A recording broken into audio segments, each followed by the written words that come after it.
नमस्कार दोस्तों, स्वागत है आपका आपके अपने YouTube चैनल हिंदी महासागर में। तो आज के वीडियो का पहला प्रश्न है 71 नंबर प्रश्न।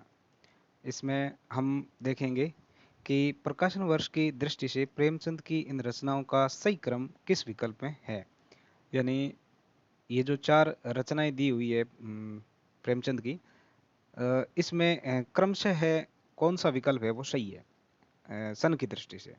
तो वो चीज़ हमें ध्यान करनी है। तो प्रथम दृष्टया हम देखें तो ये जो चारों विकल्प दिए हुए हैं, चारों जो विकल्प दिए हुए हैं और चारों विकल्पों में चार चार जो रचनाएं दी हुई है, इनकी जो विधा है वो उपन्यास है। क्या है? उपन्यास विधा है। पहली बात ये है। उसके बाद में अगर हम इनके सन की बात करें तो रंगभूमि का जो सन है, इसका जो रचना काल है ये 1925 ईस्वी है। 1925 ईस्वी। सेवा सदन की अगर हम बात करें तो इसका रचना काल 1918 ईस्वी है। गबन की अगर हम बात करें तो ये 1931 ईस्वी का इनका रचनाकाल माना जाता है। और गोदान की अगर बात करें तो ये 1936 ईस्वी का रचनाकाल इनका माना जाता है। तो इन रचनाकाल को देखने के बाद हम देखते हैं तो पहले जो रचना आएगी वो कौन सी आएगी? वो आएगी 1918 की सेवा सदन। सेवा सदन है वो पहले आएगी। तो इन चारों विकल्पों में दो विकल्पों में सेवा सदन है वो पहले है, तो ये 2 और 3 नंबर ये एक बार है वो हम सही मान के चलते हैं, और 1 नंबर और 4 नंबर ये गलत हो जाएंगे। तो सेवा सदन 1918। उसके बाद में इसमें रंगभूमि दिया हुआ है, इसमें गबन दिया हुआ है। चूंकि गबन है वो 1931 ईस्वी का है और रंगभूमि 1925 ईस्वी का है, तो इसलिए सेवा सदन, रंगभूमि, गबन और गोदान ये इस प्रश्न का सही उत्तर हो जाएगा। विकल्प नंबर 2 जो ऑप्शन है ये इसका सही उत्तर हो जाएगा। ये प्रेमचंद के महत्वपूर्ण उपन्यास है, इनके हमें सन है वो ध्यान रखना जरूरी है। इनके अलावा अगर कुछ उपन्यास और हम बात करें, इनके कुछ और उपन्यास है जो महत्वपूर्ण है, उनकी अगर हम और बात करें तो एक उपन्यास आता है आपके प्रेमाश्रय। प्रेमाश्रय या प्रेमाश्रम इनका उपन्यास माना जाता है, वो 1922 ईस्वी का उपन्यास है। उसके बाद में आपके रंगभूमि 1925 का है। उसके बाद में कायाकल्प एक उपन्यास आता है इनका। कायाकल्प ये इनका विशुद्ध हिंदी में लिखा उपन्यास है। ऐसा अगर पूछ ले कि प्रेमचंद जी का वह उपन्यास जो विशुद्ध हिंदी में लिखा हुआ उपन्यास माना जाता है, तो वो कायाकल्प हो जाएगा। और इसका जो रचना काल है ये 1926 ईस्वी माना जाता है। उसके बाद में एक उपन्यास आता है इनका निर्मला। निर्मला करके उपन्यास आता है, वो 1927 ईस्वी का उपन्यास है। निर्मला के बाद में गबन आ गया 1931। फिर कर्म भूमि एक उपन्यास आता है इनका। कर्म भूमि।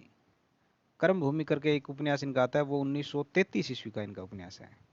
और फिर गोदान आता है, ये 1936 ईस्वी का इनका उपन्यास है। ठीक है। तो इस प्रश्न के बारे में हमने आज है वो इस डिटेल में बात की है। अगला जो प्रश्न है वो काव्य शास्त्र से संबंधित प्रश्न है। इसमें ये दिया हुआ है कि ये शब्द शक्ति से संबंधित प्रश्न है।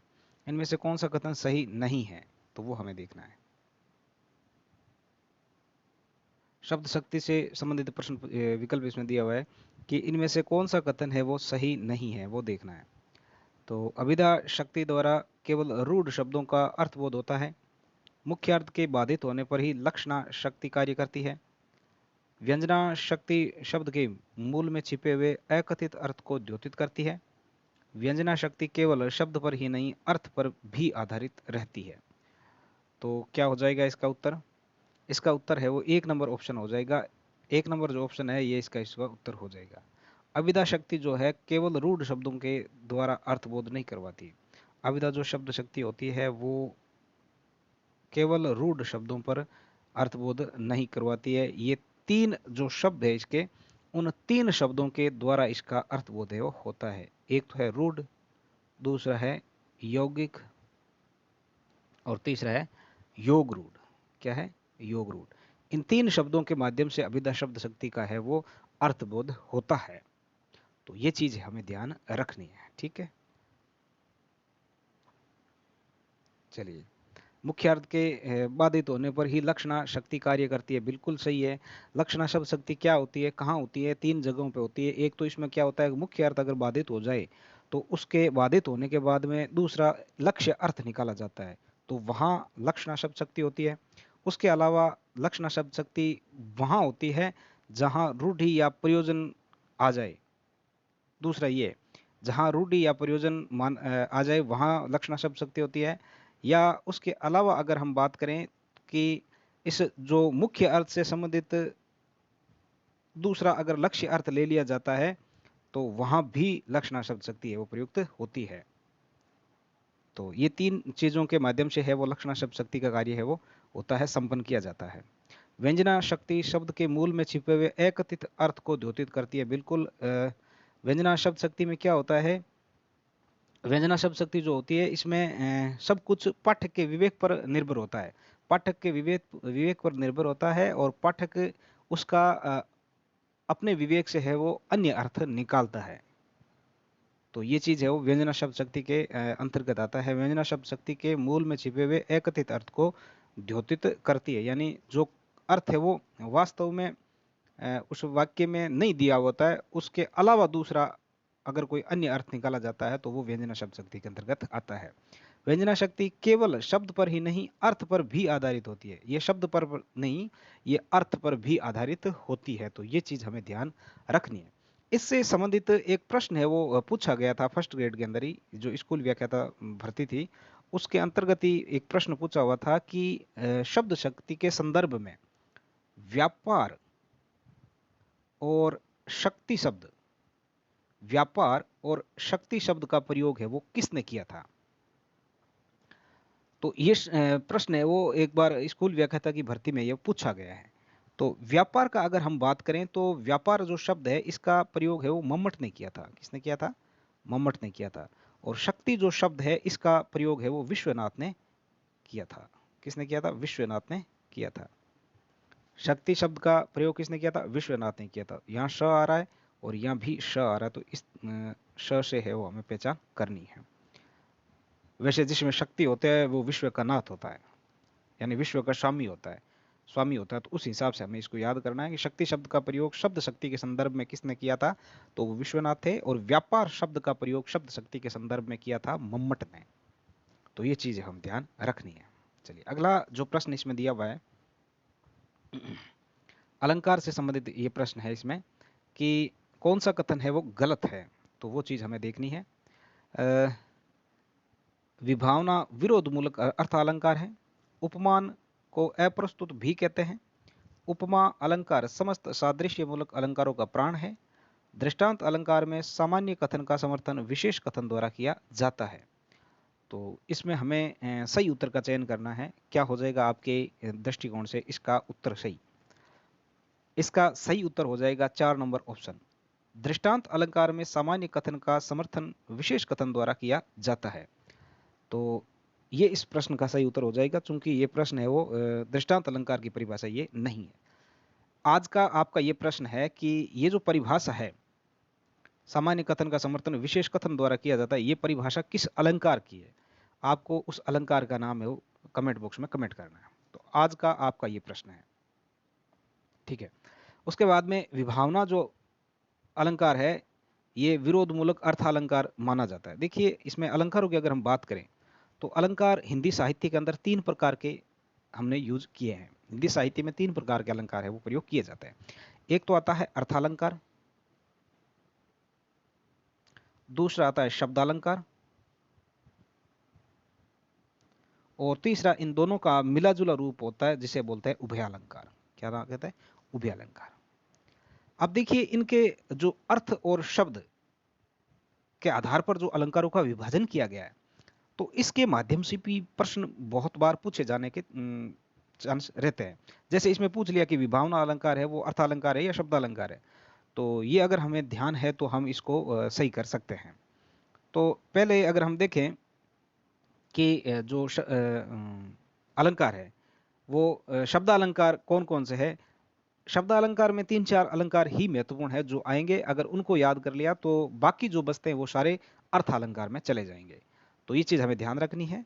तो शब्दालंकार में जो अलंकार आते हैं शब्दालंकार, शब्दालंकार में एक तो अलंकार आता है आपके अनुप्रास, अनुप्रास। दूसरा आता है श्लेष, तीसरा आता है यमक, और चौथा आता है वक्रोक्ति अलंकार। क्योंकि इन चारों अलंकारों में क्या होता है कि सारा खेल है वो शब्दों का होता है। अगर श्लेष अलंकार में शब्दों के अलंकारों की अगर हम बात करें कि श्लेष अलंकारों में अगर जैसे अलंकार है तो उसमें अगर शब्द में जैसे उसका पर्यायवाची अगर रख दिया तो उसका अर्थ है वो धूमिल हो जाता है। तो वहां सारा खेल है वो शब्दों का होता है। और यमक अलंकार में शब्दों का होता है, जैसे कनक कनक ते सौगुनी मादकता आदि का है, तो यहाँ कनक कनक जो है वो इसका दोनों का अलग अलग अर्थ है वो लिया जाता है। वक्रोक्ति में भी शब्द का खेल होता है और अनुप्रास में भी शब्दों का खेल होता है कि एक वर्ण की एक से अधिक बार आवृत्ति अगर हो जाए तो वह अनुप्रास अलंकार होता है। तो ये जो चारों अलंकार है ये शब्दालंकार माने जाते हैं और इनको अगर हमने याद कर लिया तो बाकी जो भी पीछे बचते हैं वो सारे अर्थालंकार में आ जाएंगे स्वतः। तो पहले तो ये चीज हमें ध्यान रखनी है, तो इसको लेकर के भी प्रश्न है वो पूछे जाते हैं। चलिए उसके बाद में अगर हम अलंकारों की बात करें तो विभावना अलंकार यहाँ इसमें दिया हुआ है। विभावना अलंकार इसमें दिया हुआ है, तो विभावना अलंकार की पहचान इसमें क्या है कि बिना, बिनु और बिन, किसी दोहे में या किसी पद्यांश में अगर ये शब्द आ रहे हैं तो वहां विभावना अलंकार होंगे। विभावना अलंकार में क्या होता है, जैसे बिनु पद चले सुने बिनु काना, कर बिनु कर्म करे विधि नाना, तो यहाँ बिनु बिना सारा है वो मिक्सचर हो रहा है। उसके बाद में उपमान जो है, उपमान को अप्रस्तुत भी कहते हैं। देखिए उपमा जो अलंकार है, उपमा अलंकार में चार भेद होते हैं या चार उसके मतलब कुछ वाचक शब्द कह सकते हैं।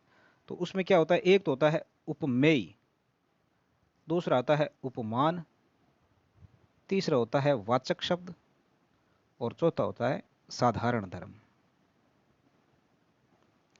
इसमें जो उपमेय होता है उसको हम कहते हैं प्रस्तुत पदार्थ। क्या कहते हैं? प्रस्तुत पदार्थ। और उपमान जो होता है उसको अप्रस्तुत पदार्थ कहते हैं, अप्रस्तुत पदार्थ। वाचक शब्द इसमें उपमा अलंकार में होते हैं, जैसे सा सी से सम इव जिमी सदृश लो, ये जो कुछ शब्द है ये वाचक शब्द होते हैं जो इनको जोड़ने का काम करते हैं। और साधारण धर्म जो होते हैं, जैसे इसमें उपमेय और उपमान के बीच में संबंध स्थापित करने का काम है वो, विशेषता बताने का काम है वो साधारण धर्म करता है। उपमेय और उपमान की, इन दोनों के बीच की जो विशेषता बताता है वो साधारण धर्म बताता है। तो ये इस उपमा अलंकार के चार है वो भाग माने गए हैं।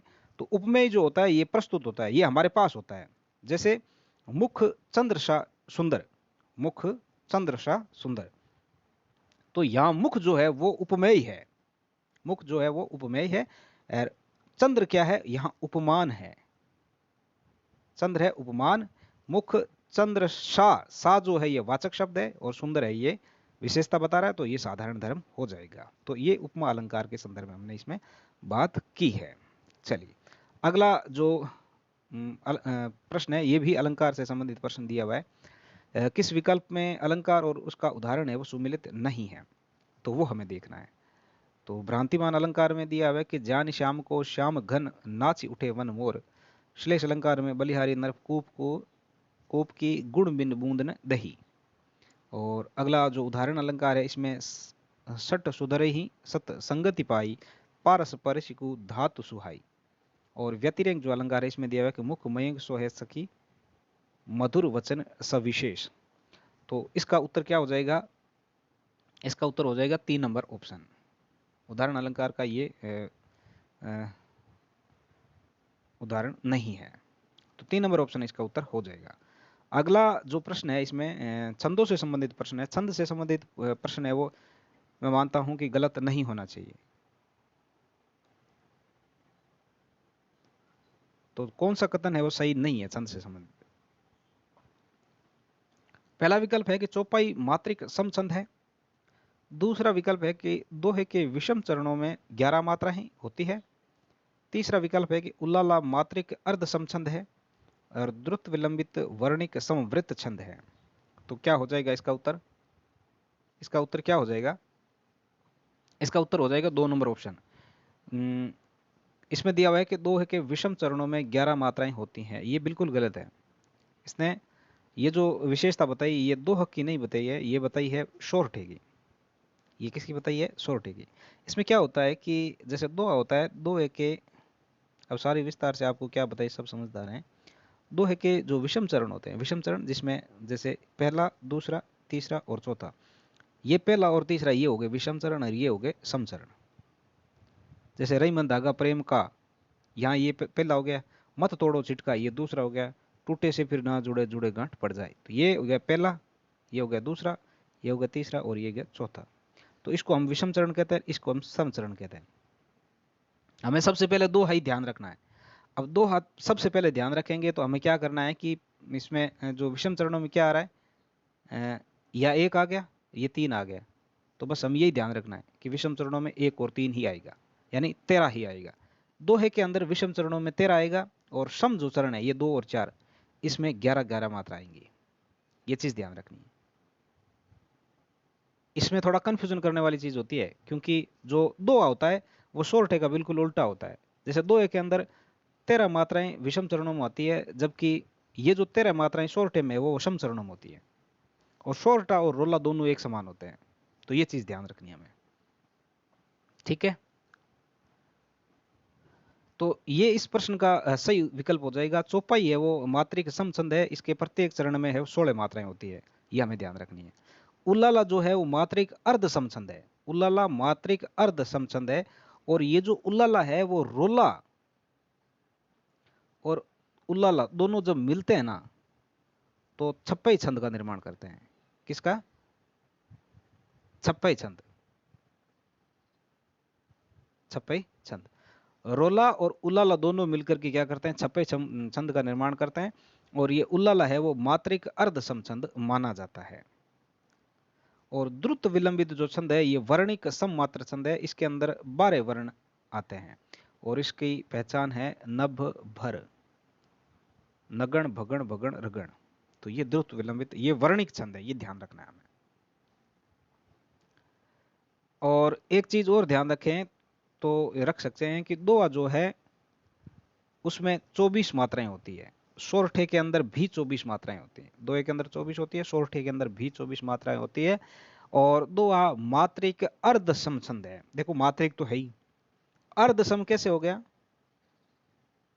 अर्ध सम इसलिए हो गया क्योंकि ये जो इसके सम और विषम चरण है, इस दोनों चरणों में इनकी मात्राएं है वो समान नहीं आ रही है। क्योंकि विषम चरणों में 13 मात्राएं आ रही है, जबकि सम चरणों में 11 मात्राएं आ रही है, इसलिए इसको अर्ध सम चरण, अर्ध सम मात्रिक छंद है वो कहा है, ठीक है। और एक चीज और है इसमें, अगर हम एक वरिष्ठ अध्यापक 2000 शायद 18 या 16 वाली भर्ती थी, उसमें पूछा गया था कि दोहा और रोला इससे बनने वाला छंद कौन सा है?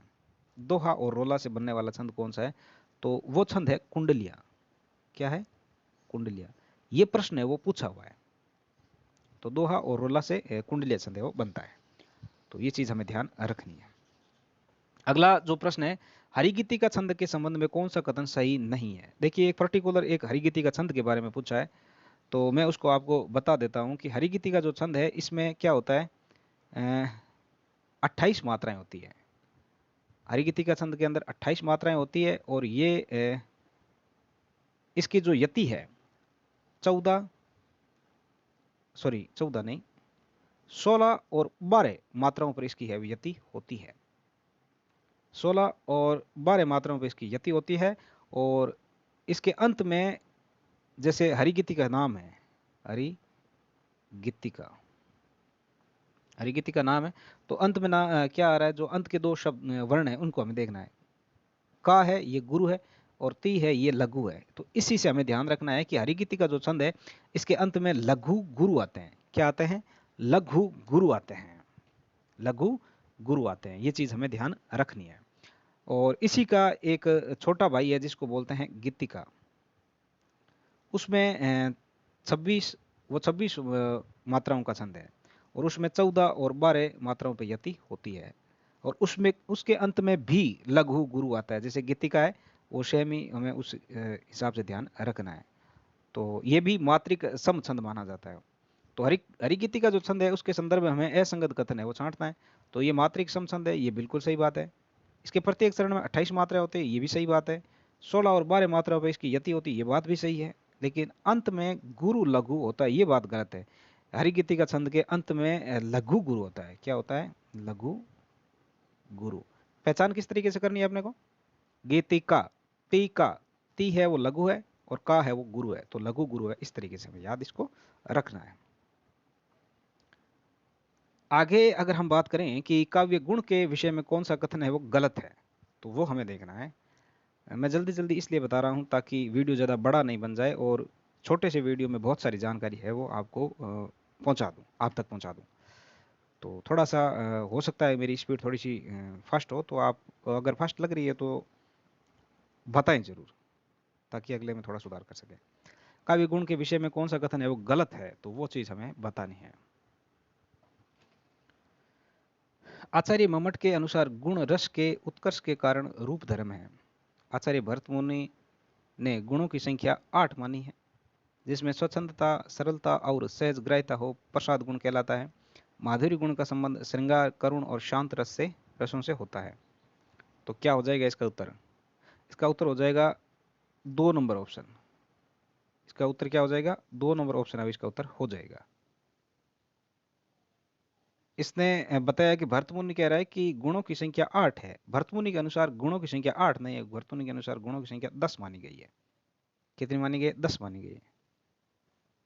तो इसमें कंफ्यूजन नहीं होना है कि भरतमुनि ने गुणों की संख्या 10 मानी है, जबकि भरतमुनि ने स्थायी भाव जो है ना वो 8 माने हैं। स्थायी भाव जो है उनको 8 माना है। चलिए, इसके बाद में अगर हम गुणों की बात करें तो जो गुण है इसके जो प्रतिष्ठाता आचार्य माने जाते हैं वो आचार्य वामन माने जाते हैं।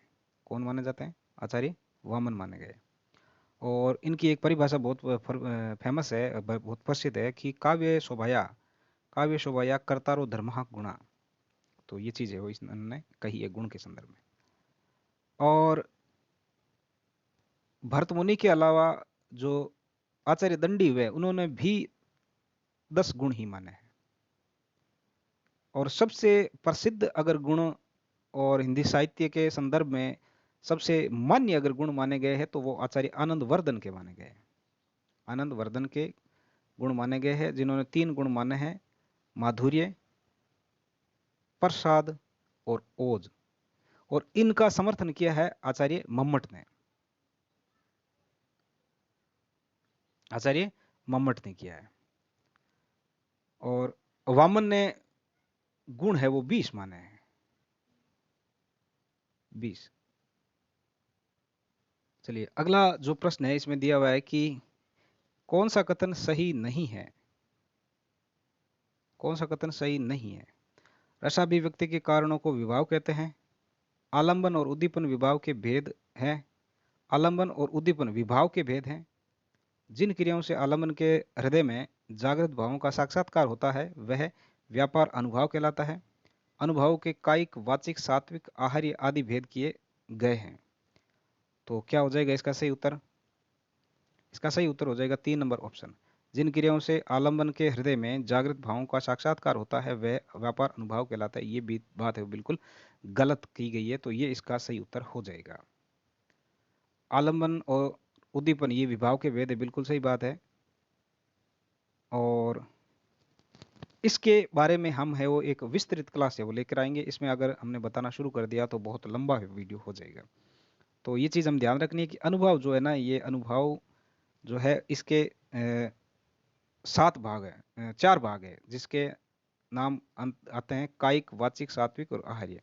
और सात्विक जो अनुभव है इसके 8 भेद माने गए हैं। ये चीज़ हम देख सकते हैं, जिसमें छोटी सी अगर ट्रिक है, अगर उसके माध्यम से अगर याद रखना चाहे तो रख सकते हैं इसको, कि 3 स ने 2 वे पर 2 व पर एक आरोप लगाया। आरोप लगाया। 3 स ने 2 वे पर एक आरोप लगाया। स का मतलब एक से तो हो जाएगा स्तंभ, दूसरा से हो जाएगा स्वेद, और तीसरे से स्वरभंग। और 2 वे कौन से हो जाएंगे? वेपतु और वेवर्ण्य। और आरोप से आ से हो जाएगा अश्रु, रो से रोमांचित और प से प्रलय। तो ये चीज हमें ध्यान रखनी है। चलिए, अगला जो प्रश्न है इसमें दिया हुआ है कि कौन सा कथन है वो गलत है। कौन सा कथन है वो गलत है, वो हमें देखना है। परले सात्विक से तात्पर्य शरीर का कंपायमान होना। वृड़ा संसारी का अर्थ लज्जा। विभत्स रस का स्थायी भाव जुगुप्सा। हास्य रस का मित्र रस श्रृंगार रस। तो इसका सही उत्तर क्या हो जाएगा? इसका सही उत्तर हो जाएगा 1 नंबर ऑप्शन, क्योंकि ये गलत है। जो परलय सात्विक भाव है, अनुभवों के 4 भेद हैं, उस 4 भेदों में सात्विक भाव है वो 8 प्रकार के होते हैं, और उस 8 प्रकारों में ये हमने परलय पढ़ा था। तो परलय से तात्पर्य शरीर का कंपायमान नहीं होना है, कि परलय से शरीर है वो स्तंभ हो जाता है। क्या हो जाता है? शरीर है वो स्तंभ हो जाता है। कंपन जो शरीर होता है वो शरीर वेपतुष होता है। किसे होता है? वेपतु जो है, वेपतु से है वो शरीर कंपायमान हो जाता है। तो ये इस प्रश्न का सही उत्तर हो जाएगा। विरडा जो संसारी भाव है उसका अर्थ होता है लज्जा, ये बात बिल्कुल सही है।